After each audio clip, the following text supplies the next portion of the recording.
Efforts failed during the last Texas legislative session to put guns on college and university campuses, but supporters say today's UT shooting could be the sway lawmakers need to push similar legislation through next spring.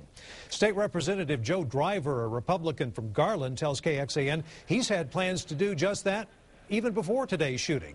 However, last year his bill did not even make it to the floor for a vote. A similar bill passed 20-11 in the Texas Senate, but also did not make it to the House floor for a vote. Supporters said these bills would have prevented tragedies like those in Virginia Tech in 2007 and at Northern Illinois University in 2008. Several groups against the bills said having weapons on campus would only promote more violence.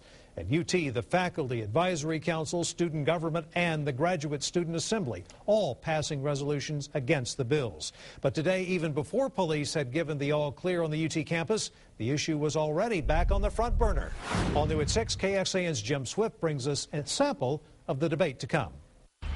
Any decision to allow concealed weapons on college campuses will be made here at the state capitol. But the debate over the issue is taking place to a large extent on those campuses themselves.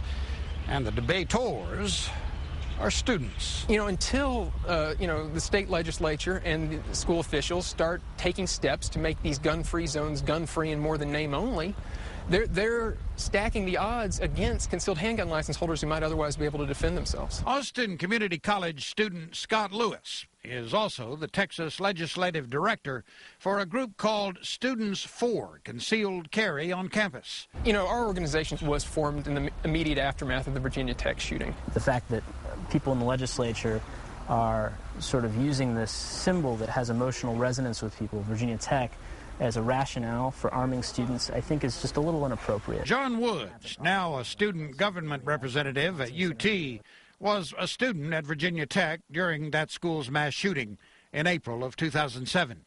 His girlfriend, Maxine Turner, was killed. One of the things that all the survivors seem to agree on is that guns wouldn't have helped in that case.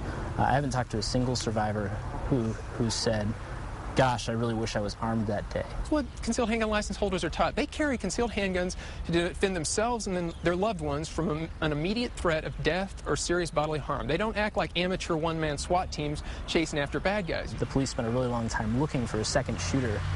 If multiple people had been armed, how would they have known who that second shooter was and who was just a person with a gun? But what we do know is that when you have a large congregation of people and you say you all have to be disarmed, it makes it very easy for a madman to pick them off like fish in a barrel. I sort of wonder what would happen if additional students had been armed. How would that situation have been made less chaotic if more people had had guns? And so it begins, or rather, continues.